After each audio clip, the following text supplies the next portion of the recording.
Hindi mahalaga kung paano nagsimula ang ating sumpa. Ang mahalaga ngayon, handa akong ipagpatuloy ang pag-asa.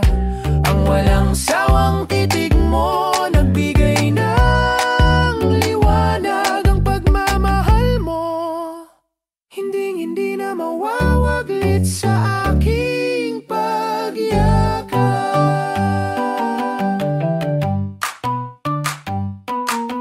Pero ang paninindigan mo, hindi ko napigilan na makita.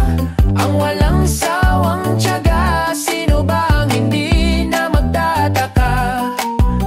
Ang titig mo'y nagtanim ng bagong ugat sa puso. Mula sa simpleng ingay, naging himig na gustong-gusto ko.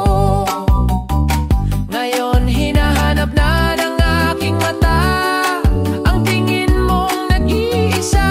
Ang hindi ko gusto noon ay siyang dahilan kung bakit ako'y nahulog na. Salamat sa titig mo, salamat sa paghintay.